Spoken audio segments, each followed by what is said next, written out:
Hi, my name is Maria and I work as a mental health navigator for Tameside, Oldham and Glossop Mind. The whole topic of, South Asian Heritage Month and mental health, it's something that I've completely and utterly always wanted to kind of get involved with and just promote that mental health is okay to be discussed, it's okay to have, and it's, there's people out there with understanding for your culture and the topic of mental health. There might be some kind of misunderstandings in certain places, lack of education in some places, but that is something that we can kind of work on. And I just want to pass the message out there for whether it's the elderly generation or even people of my age or the younger upcoming generation, that it's okay to kind of speak, and there's definitely things out there. It's just a matter of searching and kind of taking that first step to disclose how you're feeling, or any sort of disordered thoughts, or not even just that, your day-to-day. If it's stressful, speak to someone about it. There might actually be some sort of active help out there that you're not aware of, and a lot of the times it is the situation. I know I come from a household where mental health is probably not the first topic we discuss, but it's definitely not the last one we kind of put to bed or anything like that.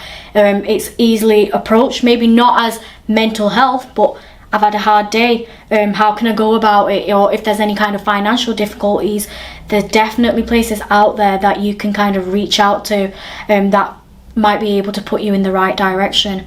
I feel like there is kind of a lot of learning education for ourselves as professionals to do, but also for people that might need to access these kind of places. And again, it's just taking that first step, but it has to be a joint effort. It can't just be the professionals putting it out there, but no one kind of accessing the service, or no one having that demand of wanting that service. So it has to be a two-way thing to kind of go hand in hand.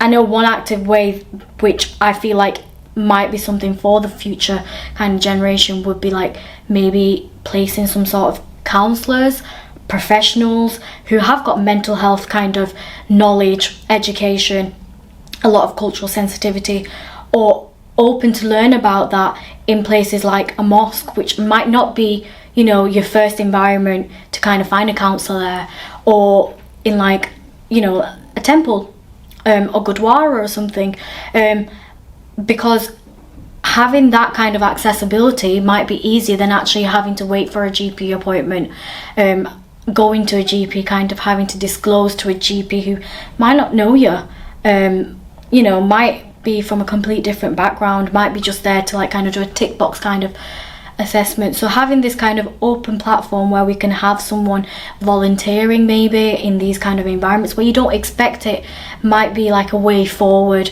to not only promote that mental health is okay to have, or to kind of educate someone on, but also that people from these backgrounds are actually quite accepting of you, and won't see you in a stigmatized typical scenario, or stereotype you in a way, and it's normal to kind of speak about it.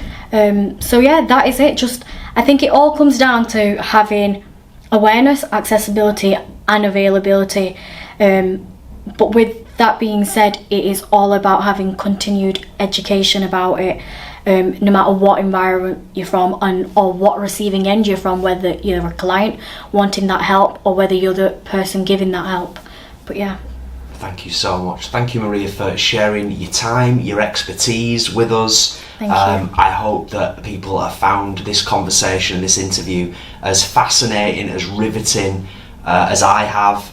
It's been a wonderful exploration, and for me personally it's been a wonderful education as well. I'm going to continue to keep learning, and I just want to thank you so much for giving your time and your expertise. Thank you. Thank you for your time.